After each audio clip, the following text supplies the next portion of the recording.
Саламатсыздар ма оқушылар?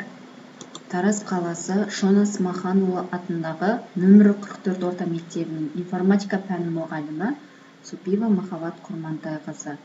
Бүгінгі ақпараттық коммуникациялық технологиялар сабағымызды бастаймыз. Сабағымыздың тақырыбы презентациядағы анимация. Бүгінгі үйренетініміз презентациядағы ауысулар, презентациялардағы нысандардың анимациясын келтіру. Оқушылар, ең алдымен презентацияға жасауға арналған редактор қалай аталатын еді? Кәне есіңізге түсірейікші. Дұрыс айтасыздар. Microsoft PowerPoint. Microsoft PowerPoint редакторын іске қосудың неше әдісі бар еді? Жарайсыздар. 3 әдісі бар.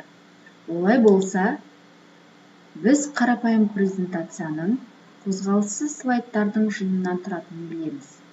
Бір слайдтан екінші слайдқа көшкенде, слайдтар тек бірінің орнын бірін ауыстырады. Дегенмен біз осы презентацияларға қозғалыс түрлерін енгізіп жандандыра аламыз. Олар үшін пайдаланатын әсерлер слайдтар арасындағы ауысулар және анимациялар. Слайдтарды ауыстыру. Яғни слайдтарды ауыстыру екі түрге бөлінеді. Жай және күрделі. Жай түрлеріне панорама, фигура, появление, тағы басқа ауысулар жатады. Сложные, яғни күрделі. Күрделі ауысуларға жалюзи, часы, воронка, галерея, кубик тәріздес және есік тәріздес, яғни ауысулар бар. PowerPoint программасында анимацияларды баптау үшін мына әрекеттерді орындау керек. Анимация, анимацияны қосу және яғни добавить анимацию. Оқушылар, анимация дегеніміз яғни латын тілінде аударғанда жандандыру, тірілту деген мағынаны білдіреді. Анимация мультимедиалық технология. Қозғалыстағы нысанды бейнелеу әсерін, яғни біз анимация деп атаймыз. Анимациялық әсер жасаудың 4 түрі бар. Атап өтетін болсақ, бірінші кіру әсерлері, екінші ерекшелеу әсерлері, үшінші шығу әсерлері және қозғалыс жолы әсерлері. Кіру әсерлері дегеніміз бұл нысанға слайдты кіргізу. Яғни өздеріңіз көріп тұрғандай кіру әсерлеріне главное, панорама, появление, фигура, масштаб, вращение, тағы басқа әсерлер жатады. Келесі ерекшелеу әсерлері. Ерекшелеу әсерлері дегеніміз, яғни нысандарды ұлғайтады, кішірейтеді және түстерін өзгертеді.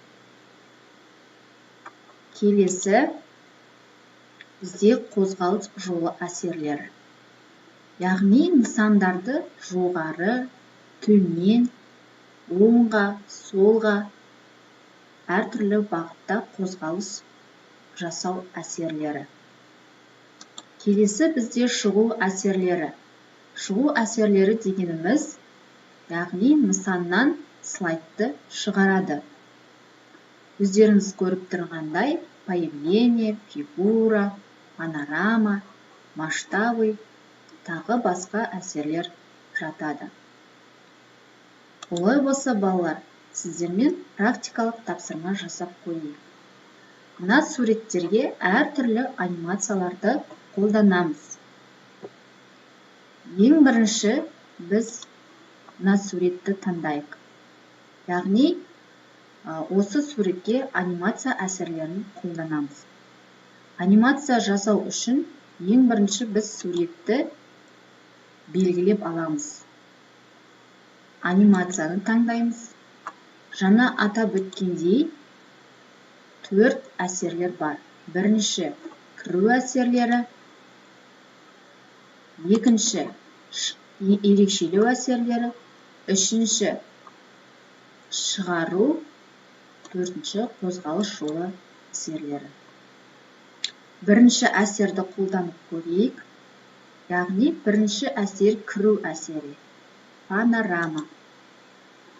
Келесі екінші суретке. Яғни ерекшелеу, ерекшелеу. Вращениені таңдайық.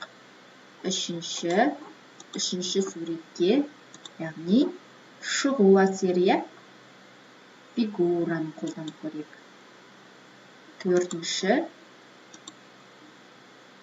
Төртінші қозғалыс жолы әсерлері, яғни оңға, солға, жоғары, төмен әсерлер береді. Осы жасаған суретімізді көрейік.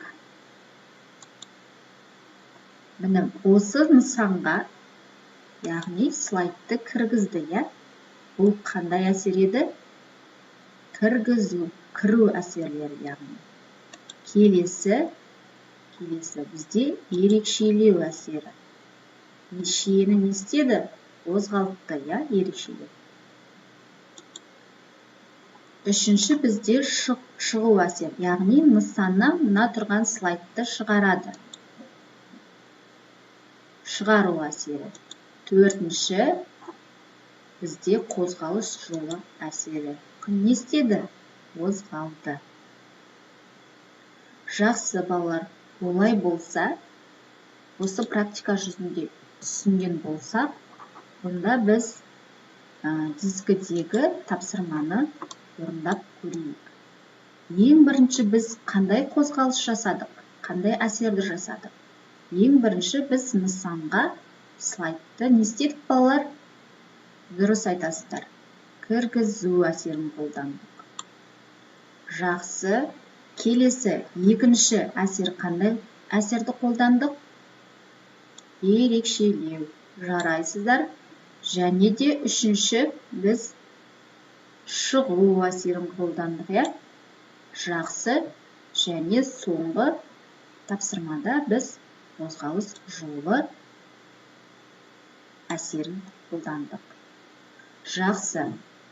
Олай болса балалар, біз сабақты бекіту үшін сіздерге WordAllNet программасы арқылы тест тапсырмасы берілді. Осы сұрақтарға сіздер жауап беріңіздер. Олай болса балалар, сабаққа рефлексия жасақшы, бүгінгі сабақта не сәтті болды және қандай қиындықтар кездесті. Үйге тапсырма 26-шы параграф 106-109 бетті оқу.